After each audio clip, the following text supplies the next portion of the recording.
Marco Rubio की भारत यात्रा बहुत ही ज्यादा चर्चा में रही और न सिर्फ भारतीय मीडिया में बल्कि अमेरिकी मीडिया में भी और इसके अलावे चाइनीज मीडिया में भी खूब डिस्कशन हुआ। स्क्रीन पर ये एक आर्टिकल देख सकते हैं, चाइनीज भाषा में लिखा हुआ है क्या डिस्कशन हुआ। और इसी बीच क्वाड की बैठक भी हुई है। इस क्वाड की बैठक पर चाइना की भी नजर है और क्वाड का रिजल्ट क्या निकला ये सबसे ज्यादा महत्व। और इस क्वाड मीटिंग से सबसे ज्यादा फायदा भारत को हो गया है। जानेंगे कैसे। जियोपॉलिटिक्स में बहुत कुछ चल रहा है, हमेशा की तरह जानने को मिलेगा बहुत कुछ। आइए जानते हैं इन खबरों को विस्तार से। मार्को रूबियो क्वाड की बैठक के लिए ही आए थे और आज 9 बजे सुबह से क्वाड की बैठक शुरू हो गई। वैसे होता क्या है, नॉर्मली तो यही होता है कि पहले से ही चीजें तय होती हैं। एक बैठक के बाद औपचारिक घोषणा होती है, कैमरामैन और मीडिया को कुछ फुटेज दिए जाते हैं कि भाई देखो हमने यहाँ बैठक की और बैठक के बाद ये तय हुआ, दुनिया को बताया जाता है। तो ऐसा नहीं है कि इस टेबल पर बैठ के ये पूरा डिस्कस ही कर रहे हैं, बस ये अपना अपना पन्ना पढ़ रहे हैं। और यहाँ पर डॉक्टर एस जयशंकर से लेकर मार्को रूबियो, जापान के विदेश मंत्री, ऑस्ट्रेलिया की विदेश मंत्री, सबने अपनी बात रखी। और बाद में एक प्रेस कॉन्फ्रेंस भी हुआ, जिस प्रेस कॉन्फ्रेंस में एक जॉइंट स्टेटमेंट बताया गया कि क्या तय हुआ है। ये मीटिंग बहुत ज्यादा खास है, इसलिए खास है क्योंकि चाइना को लेकर क्या रवैया है अमेरिका का ये दिखता है।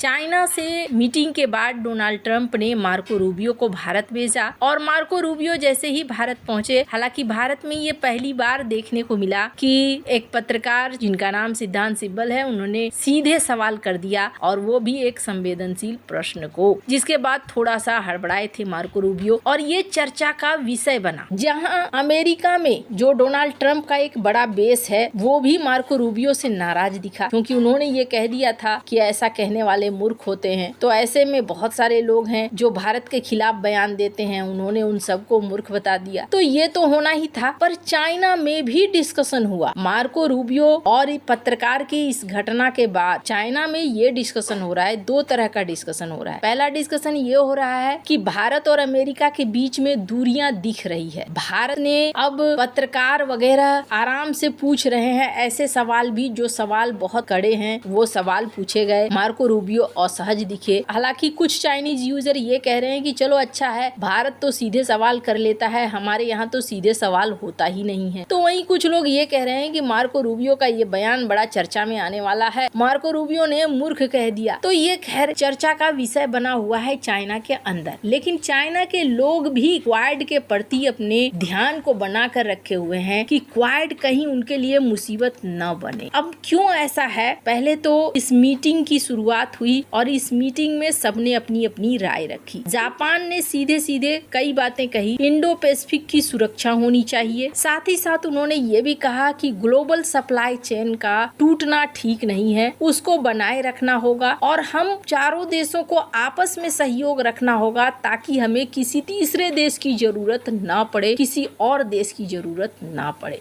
वहीं दूसरी तरफ बात करें मार्को रूबियो की, तो उन्होंने क्या कहा, थोड़ा सा इस बयान को सुनिए।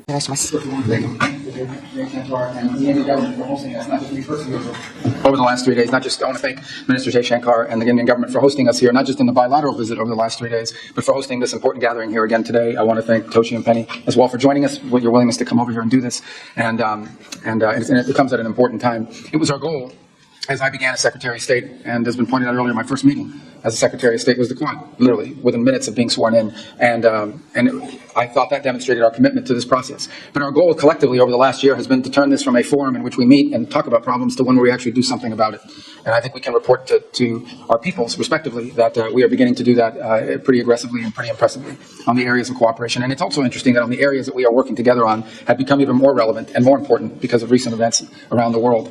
And so today, I think we'll make even further progress. Marco Rubio ने ये कहा कि अब ये जो क्वाड है ये एक्शन वाला क्वाड होगा और इंडो पैसिफिक में हम सर्विलांस सिस्टम शुरू करेंगे। इसका मतलब ये हो गया कि इंडो पैसिफिक में एक दूसरे की मदद की जाएगी और एक दूसरे को बताया जाएगा यहाँ पर क्या हो रहा है, क्यों हो रहा है। ये तो एक अच्छी बात है, इससे क्वाड मजबूत भी होगा। वहीं डॉक्टर एस जयशंकर ने क्या कहा, इस वीडियो में सुन सकते हैं आप। We, the Quad nations, are open societies who foster innovation and creativity in our quest for growth and prosperity. These forces are strengthened when we undertake more exchanges, as we intend to do. So, whether it is in business forums, healthcare initiatives, or digital activities, each facet of a joint effort makes the region that much better. As democratic nations, we also devoted attention to countering the common threat of terrorism. There must be zero tolerance for terrorism, and nations subject to terrorist attacks have the right to defend themselves. A free and open Indo-Pacific has many dimensions and facets. Our meeting today took stock of the progress in many of them, while encouraging exploration in others. In the coming days, whether it is economic activity, energy trade, or maritime commerce, the Indo-Pacific will become... doctor S Jaishankar ने कई बातों को साफ साफ रखा। Indo Pacific की सुरक्षा, supply chain, इसके अलावे आतंकवाद पर जीरो टॉलरेंस, अपनी बात इन्होंने साफ रखी है। अब एक देश है जिस पर दांव खेला गया, और वो देश कौन सा है? फिजी। कहा गया कि पैसिफिक रीजन में फिजी, यहाँ पर पोर्ट्स ऑफ द फ्यूचर शुरू किया जाएगा, यानी एक एडवांस लेवल के पोर्ट बनाए जाएंगे जो शिपिंग, लॉजिस्टिक और पैसिफिक आइलैंड की कनेक्टिविटी के लिए जरूरी होगा। अब फिजी कहाँ पर है, जरा इसे देखें। ये है फिजी। फिजी को ही क्यों चुना गया? पैसिफिक ओशियन में ये बड़ा रणनीतिक जगह पे है। Shipping root, naval movement, island connectivity के बीच में पड़ता है। पिछले कुछ सालों में चाइना ने पैसिफिक आइलैंड में पोर्ट्स, रोड, टेलीकॉम प्रोजेक्ट्स, बहुत सारी चीजें बढ़ाई। क्वाड देशों को डर है कि चाइना जो कुछ बना रहा है, इन पोर्ट्स का गलत इस्तेमाल कर सकता है। वैसे फिजी प्रोजेक्ट को लेकर अब एक चीज समझ में आ रहा है कि चाइना को काउंटर करने के लिए ये तैयारी हो रही है। अब फिजी में भारत का एक खास रोल है। भारत के बगैर यहाँ पत्ता नहीं डोलेगा। फिजी में भारतीय मूल की बड़ी आबादी है, इसलिए भारत और फिजी का